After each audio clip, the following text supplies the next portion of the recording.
ये बात तकरीबन 400 वर्ष पुरानी है। तब रतनपुर नगर में धर्मपरायण कल्याण साय का राज्य था। तब अरपा नदी के दोनों किनारों पर घने जंगल हुआ करते थे। जीवनदायिनी अरपा के किनारे रामा केवट ने कुटुंब समेत डेरा डाला था। रामा केवट नाविकों का मुखिया था। अरपा के किनारे पर महुआ, पलाश और आम के पेड़ होने के कारण अरपा का तट सुरम्य और मनमोहक हुआ करता था। रामा केवट की एक बेटी थी, बिलासा। परम सुंदरी बिलासा के रूप से ज्यादा उसके गुणों की चर्चा चारों ओर होती थी।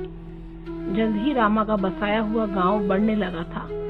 यहाँ बसने लुहार, बुनकर, किसान सभी आ गए थे। रामा ने सबका दिल खोलकर स्वागत किया। रामा का समूह नाव चलाने के साथ मछली पकड़ने का कार्य किया करता था। बिलासा भी मछलियां पकड़ती, नाव चलाती और शिकार भी करती थी। एक दिन गांव के जवान सब नदी पर गए थे। गांव में केवल औरतें ही थी। गांव में जंगली सुअर घुस आया। बिलासा ने वीरता का परिचय देते हुए महिलाओं और बच्चों की रक्षा की। उसने भाले से सुअर को मार गिराया। बस फिर क्या था, चहु और बिलासा की वीरता की कीर्ति फैलने लगी। रामा बिलासा के लिए योग्य वर की तलाश में था। तब उसे बंशी मिला। युवक बंशी भी वीर था।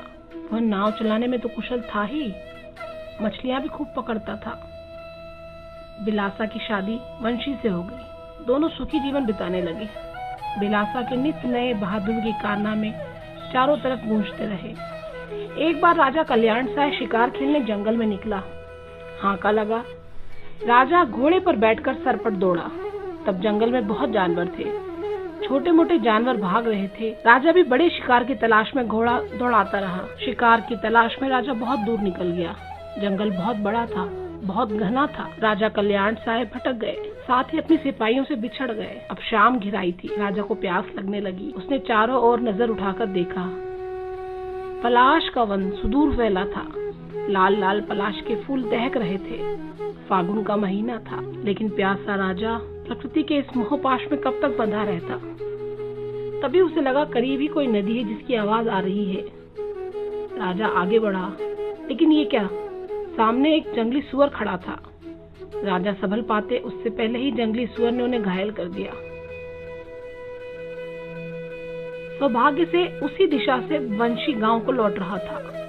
उसने राजा को देखा और उन्हें उठाकर गांव ले आया। गांव में बिलासा ने राजा की खूब सेवा की। राजा उसकी सेवा से बहुत प्रसन्न हुए।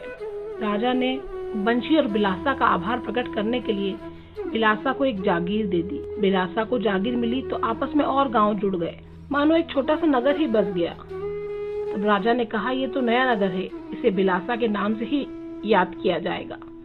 इसलिए नए नगर को नाम मिला बिलासपुर।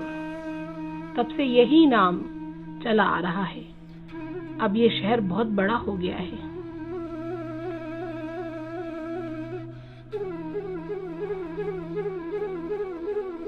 बिलासा ने इस नगर को सजाने में कोई कोताही नहीं बरती।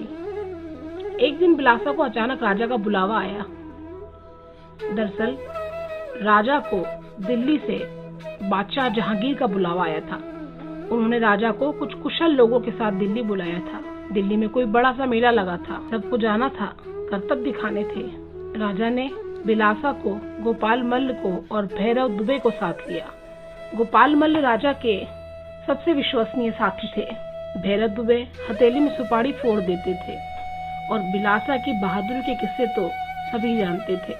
जब दिल्ली में बिलासा ने अपनी तलवार बाजी का जौहर दिखाया तो जहांगीर भी देखता ही रह गया। जहांगीर इतना खुश हुआ कि उसने राजा कल्याण साय का भी बहुत सम्मान किया। इससे राजा और प्रसन्न हुए। प्रसन्न होकर राजा ने बिलासा को एक खड़ग भेंट किया।